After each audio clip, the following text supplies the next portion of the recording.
Good morning to all of you. Now, today we start chapter Diversity in Living Organism of class 9th. Diversity in the living organism. देखिए, diversity means होता है variation.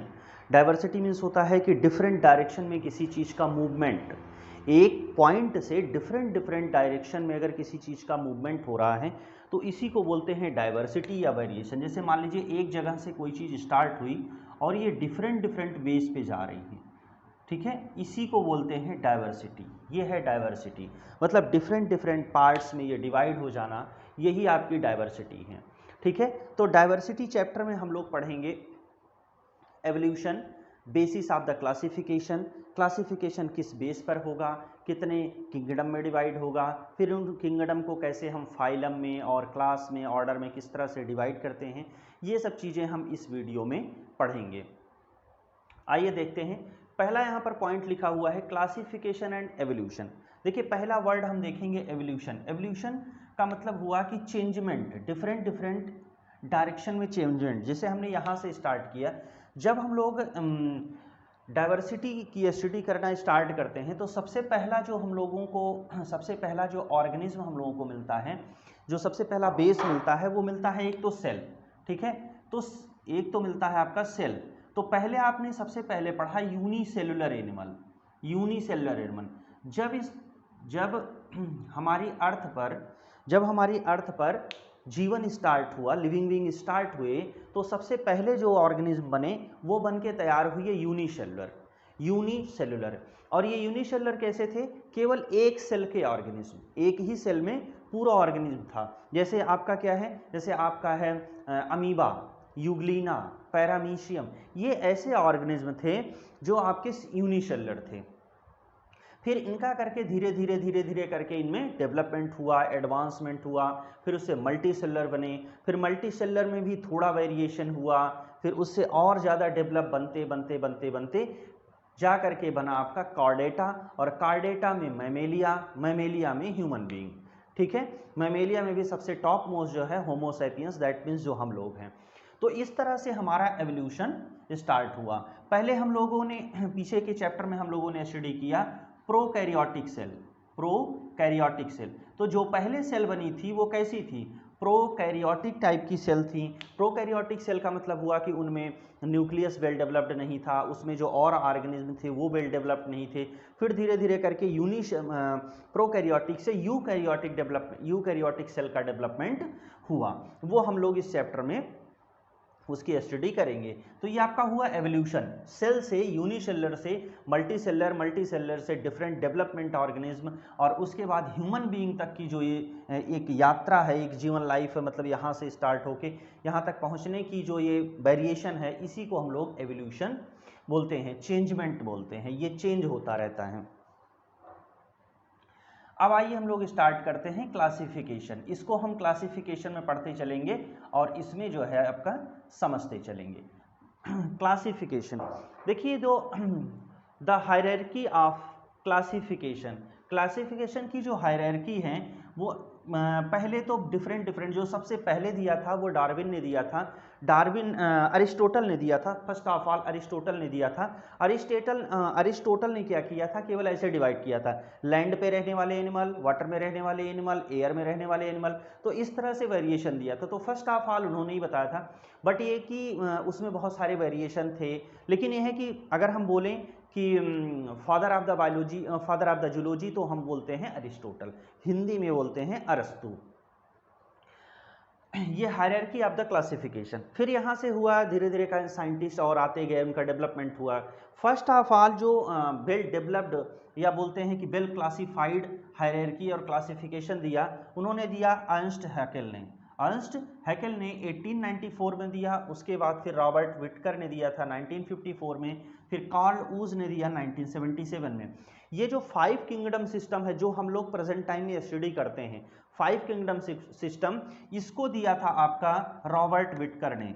ये 5 kingdom system जो दिया था, ये दिया था आपका रॉबर्ट विटकर ने। उन 5 किंगडम सिस्टम में आपका क्या आता है? मोनेरा फर्स्ट है, protista, fungi, Plantae and anaemia, ये 5 किंगडम दिया था रॉबर्ट विटकर ने। कार्ल वूज ने भी यही दिया था। ठीक है, बट जो वेल डिफाइंड है वो इन्हीं का है, मानता ही है रॉबर्ट विटकर की।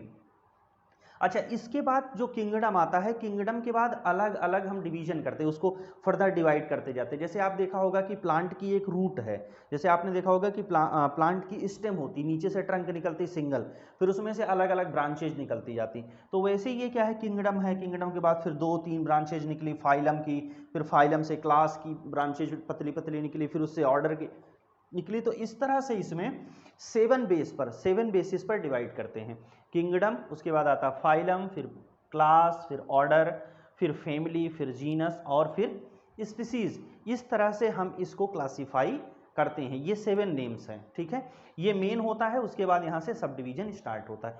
ये जो आपका स्पीसीज है इसको बोलते हैं बेसिक यूनिट ऑफ क्लासिफिकेशन। जैसे हम लोगों ने सेल में पढ़ा था, cell is the basic unit of our body, वैसे ही हम कह सकते हैं species is the basic unit of the classification. अच्छा, इसको अगर हम याद करने का देखें कि कैसे याद कर सकते हैं, तो इसका एक शॉर्ट ट्रिक है, उसमें याद कर सकते हो आप। इसको बोलते हैं पीसीओ। पहले के टाइम में पीसीओ होता था, आप लोगों ने सुना होगा, अब तो नहीं होता पीसीओ। ये क्या हो गया, पीसीओ, और यहां से आप ले लीजिए फंगस, फंगस, पीसीओ फंगस। तो पीसीओ से क्या हो गया, phylum, class, order, family, genus और स्पीसीज, पीसीओ फंगस। ये इसकी शॉर्ट ट्रिक है, यहां से आप इससे याद रख सकते हैं, पीसीओ फंगस से। तो ये आपकी हायरार्की स्टार्ट हुआ। हम लोगों ने केवल स्टार्ट किया कि क्लासिफिकेशन को किस तरह से पढ़ेंगे। किसी भी किंगडम को अगर आप पढ़ेंगे, जैसे मान लीजिए यहाँ पर हमने किंगडम ले लिया प्लांटी, अब यहाँ पे प्लांटी किंगडम में फिर उसमें अलग अलग फाइलम होंगे, फिर उन फाइलम को क्लास में डिवाइड करेंगे, फिर ऑर्डर में डिवाइड करेंगे, फिर फैमिली, जीनस एंड स्पीसीज। अब जैसे हमने अभी ह्यूमन बीइंग के लिए बोला आपका होमो सैपियंस, ह्यूमन बीइंग का जूलॉजिकल नाम क्या होता है, होमो सैपियंस, होमो सैपियंस, ठीक है। तो अब देखो, ये जो होमो है ये आपका हो गया जीनस, ठीक है, और ये आपका जो सैपियंस है ये आपकी हो गई स्पीसीज। तो जो हम जब किसी का जूलॉजिकल, अब जैसे कि किसी एनिमल का बोलेंगे तो बोलेंगे जूलॉजिकल नेम, अगर किसी प्लांट का बोलेंगे तो बोलेंगे बॉटेनिकल नेम। तो जूलॉजिकल नेम और बॉटेनिकल नेम जो होता है वो जीनस और स्पीसीज से मिलकर के बना हुआ होता है। ऐसे अभी हम आगे कुछ और एनिमल्स के और प्लांट्स के नेम पढ़ेंगे तो हम आपको बताते चलेंगे। जीनस और स्पीसीज दोनों को मिला करके ये नाम पड़ा होता है। ये बिल्कुल ऐसे ही है जैसे आपका नाम, जैसे मान लीजिए कि हमारा नाम सुधीर तिवारी, ठीक, तो हमारी जीन्स क्या हो गई, तिवारी, स्पीसीज क्या हो गई, सुधीर।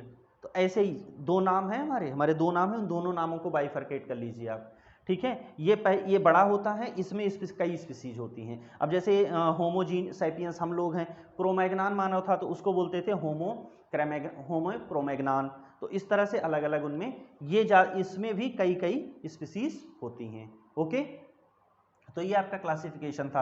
अब हम लोग क्या करेंगे, एक एक किंगडम पढ़ेंगे। फर्स्ट ऑफ ऑल हम लोग किंगडम पढ़ेंगे मोनेरा। ये आप लोगों के एग्जाम में क्वेश्चन आता है कि right the short note on the Monera, right the short note on the protista, इस तरह से भी आता है। फिर इसका क्या होता है कि एग्जाम में क्लासिफिकेशन भी आता है, कि जैसे मान लीजिए प्लांटी है तो उसका क्लासिफिकेशन, तो क्लासिफिकेशन में हम लोग फ्लो चार्ट में पढ़ेंगे और वहीं पे उसकी क्वालिटी पढ़ लेंगे, तो ये प्रिपेयर हो जाएगा। क्लासिफिकेशन का इंट्रोडक्टरी पार्ट कर लिया है।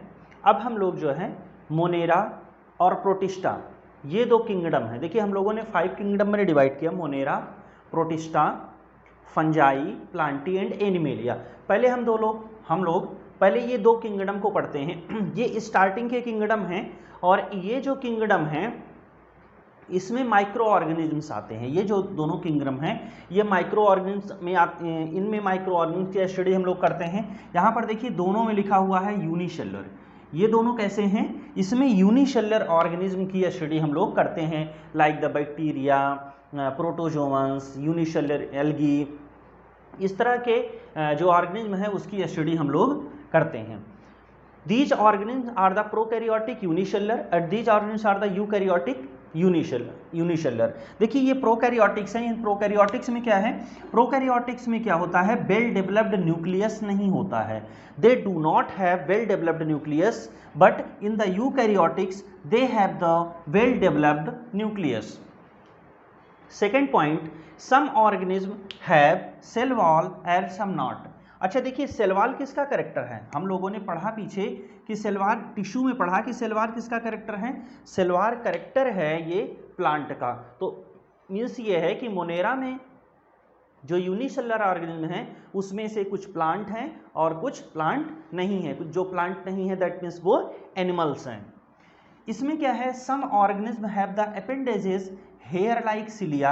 इसमें कुछ ऑर्गेनिज्म हैं जो हेयर लाइक स्ट्रक्चर रखते हैं। अच्छा, अपेंडेजेस मीन्स क्या होता है? अपेंडेजेस मीन्स होता है लोकोमोटरी ऑर्गन, मतलब चलने के लिए, one place to another place move करने के लिए किसी भी बॉडी पार्ट, जो बॉडी पार्ट होता है उसको बोलते हैं appendages.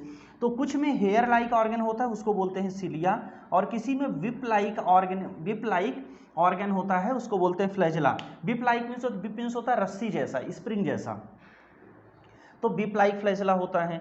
Third point, they have the bath autotrophs and heterotrophs.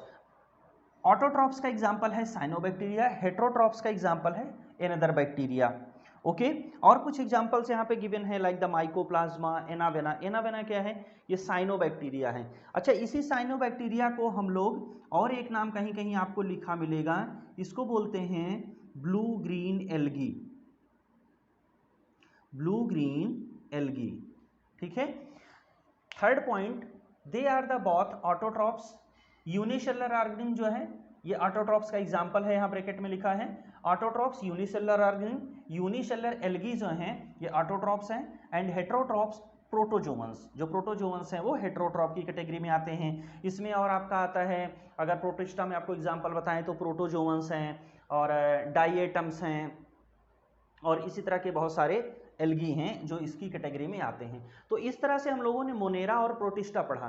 तो इसमें अगर केवल मोनेरा पूछा जाए, मोनेरा का शॉर्ट नोट्स लिखने के लिए बोला जाए, some points on the monera बोला जाए, तो आप इस तरह से पॉइंट्स के फॉर्मेट में लिख सकते हैं, पैसेज के फॉर्मेट्स में लिख सकते हैं, प्रोटिस्टा का भी लिख सकते हैं। कभी कभी क्वेश्चन पूछा जाता है what is the difference between the protista and Monera, तो भी आप ये एग्जाम्पल ये इस तरह से सीट बना करके एक फॉर्मेट बना के लिख सकते हैं। नेक्स्ट पॉइंट जो है इसमें एक नोट में दिया हुआ है, Euglena is the connecting link between the plant and animal. Euglena एक ऑर्गेनिज्म है, ये कनेक्टिंग लिंक है between the plants and animal, और ये आता किस में है? यूग्लिना आता है। यूग्लिना एग्जाम्पल है इसका, यूग्लिना मतलब बिलोंग करता है प्रोटिस्टा को। यूग्लिना आता है प्रोटिस्टा किंगडम में। तो हम लोगों ने मोनेरा और प्रोटिस्टा किंगडम की स्टडी कर ली। अब आगे हम लोग पढ़ेंगे फंजाई, प्लांटी एंड एनिमेलिया, इन तीनों की स्टडी करते हैं।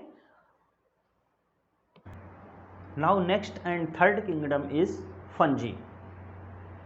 फंजी आप लोगों ने बारिश के महीने में जगह जगह एक जनरल सा प्लांट छाते की तरह उगा रहता है, उसको मशरूम या कुकुरमुत्ता बोलते हैं, वो आप लोगों ने देखा होगा। ये एग्जाम्पल है जो हम लोग देख सकते हैं, ये एग्जाम्पल है आपका फंजी का। तो यहाँ पे कुछ फंजी के इंपॉर्टेंट पॉइंट्स गिवन हैं, वो हम लोग स्टडी करते हैं कि फंजी क्या होता है। These are the heterotrophic eukaryotic organism. ये हेट्रोट्रॉपिक है। देखिए इसमें हेट्रोट्रॉपिक मोड ऑफ न्यूट्रिशन होता है, क्योंकि ये डेड और डिकेइंग मैटर को अपना फूड बनाता है। डेड एंड डिकेइंग मैटर को अपना फूड बनाता है। Second one is the they decay organic matter so called the saprophytes. ये जो ऑर्गेनिक मैटर होते हैं, ऑर्गेनिक मैटर कैसे? जैसे हम लोगों ने वेजिटेबल पील्स फेंक दिया, बहुत सारी लीव्स गिरती हैं स्प्रिंग सीजन में, बारिश के सीजन में आप देखिए वो सारी जो पत्तियां होती हैं वो सब सड़ जाती हैं, सड़ करके सॉइल में चेंज हो जाती हैं, या आप कह सकते हैं कि वो मैन्योर या फर्टिलाइजर के रूप में चेंज हो जाती हैं। तो ये जो फंक्शनिंग होती है, ये जो फंक्शन है वो आपका फंक्शन है फंजी का। Third one is the they have the cell wall made up of the sugar complex chitin. इनकी जो सेल वॉल होती है वो काइटिन की बनी होती है, जबकि प्लांट की जो सेल वॉल होती है वो सेलुलोज की बनी हुई होती है। तो ये दोनों में डिफरेंस है फंजी और प्लांटी में। एग्जाम्पल है yeast and mushrooms. Some fungi live in the permanent mutually dependent relationship with the algae. Such relationship is called the symbiotic. This symbiotic life is called the lichen. आपने देखा होगा कि जो कुछ plant की barks पे coloured चकत्ते चकत्ते जैसे आपको दिखते हैं, ऐसे लगता है थोड़े थोड़े से पैचेज दिखाई देते हैं, वो जो पैचेज होते हैं वो यही लाइकेन है।